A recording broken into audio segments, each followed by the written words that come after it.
Ugqirha phakathi kwegazi lakho. Kukhule kube thos kube hele. Uvumise kungena idwendwe.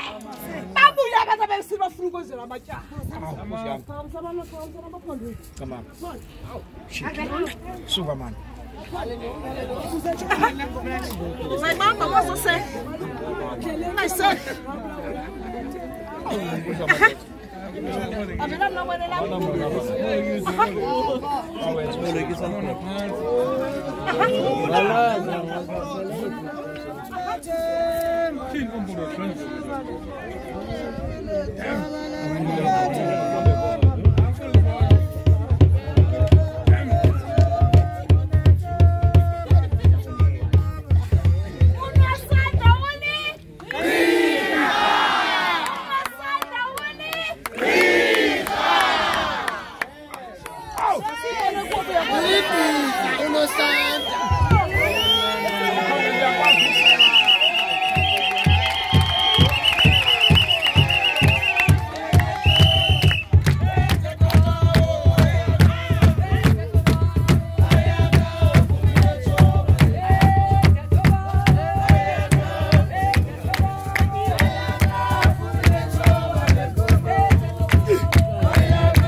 Chithwa inzimi zegqirha zama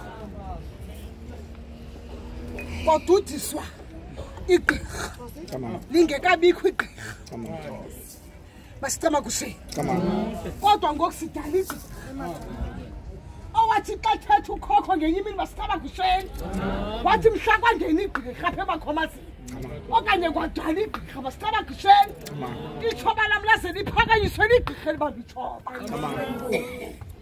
Yawacho! Hey! Basicama kusheni.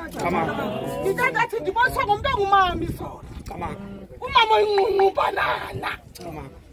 Okhanyayo basicama kusheni. Abamba itshoba elinje. Ovuya ukufa omnyango. Athi kulungile mhlekazi. Basicama kusheni. Akakuba kuphuma igqirha phakathi kwenkundla saseMakhomazini. Athi nkathatha phezu kwemithandazo ubunayo. Phezu kothonto lakho logqibela. Athi walala kulo basicama kushe. Yathi igqirha basicama kusheni. Ithongo uzalithetha. Kodwa kwathiwa kumbaphathela izabelo. Asingazwa umntu basicama kushe. Abe khona utata akho basicama kusheni. Bonisa njoba nosandla. Magenya. Magenya mntana. Nika ngokwasesikweni. Nika ngokwasesikweni fakho. Phehlipheki. Phehlipheki. Phehlipheki. Sizokunika ngokwasesikweni nosandla. Uthi xa libambe etshoba masicama kushe. Uzifa intsikazi kakhoko tato ba. Akunika into engenayo. Akwazisele apho ungathathi khona. Akuhlumise bugqirhe. Ndathi phezu kwesikha. Makubonakale basicama kusheni. Uthi xa uhamba ube ligqirha elinesidima. Uthi xa uthatha ube ligqirha elinesidima. Uthi xa uhamba unyathelo basicama kusheni. Aphinde igqirha loqobe. Izinto ukuthi igqirha kuba. Oh my God. Come on.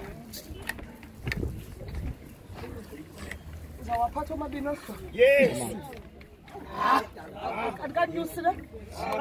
Practical.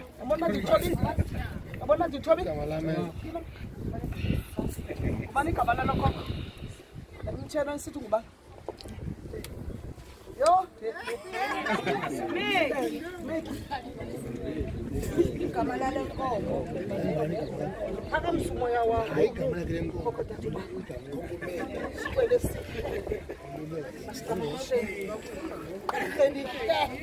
masicaba kusheni nakumzukulwana wakho unosandla xa kubonakala bazamnika itshoba ngokwasesikweni sikwele sihle masicaba kusheni ngemizizwa tabula amazwe anyaka abantwana babantu angabaxokisi yanibanthisi angabaxokisi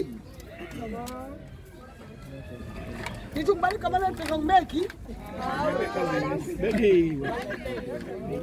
khokho dadobawa igama lakho balibele nakunasandla basicaba kusheni naligqirha idala esandudalo basicaba kusheni nalugoduswa phakathi kwenkundla zasebakhomazini kakubonakala uqonda umnika itshoba lakhe lokugoduso athi unyusa itshoba lakho mhlakazi athi xa simintsika phakathi komzi basicaba kuhle azisho iintsika zasebakhomazini basicaba kusheni athi noba uyakhenza basicaba kusheni ubonakala weva amandla phakathi kwenkundla zomntu nomzi basicaba kusheni ndithi bakubekho sithi bakubehele sithi bakulunge sithi bakukhanye sithi bakubemhlophe sithi bakubengciweni bakubengele basicaba kusheni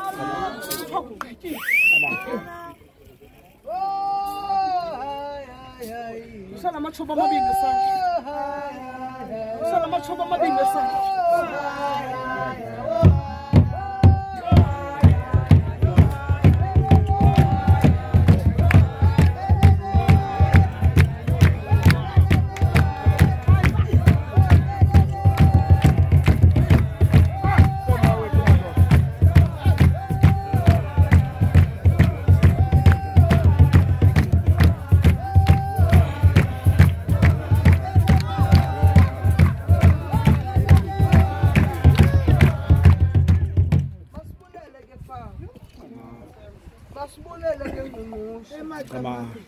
masibulele hlama ngobubele masibulele ke kodlulana ngoku ke mhlekazi uzawufunga bombo zone zehlaba basitamagusho ngoba siyafana ngathi abantu abahleli kwimilowa sithi into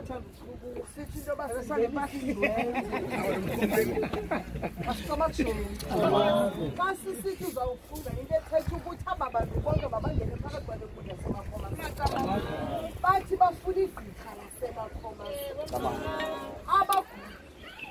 abantu abafuna ukwenza la masiko phakathi kwenkundla zamakhaya abantu abafuna ukuphehlelelwa abantu abafuna ukuhlalwa ngamadoda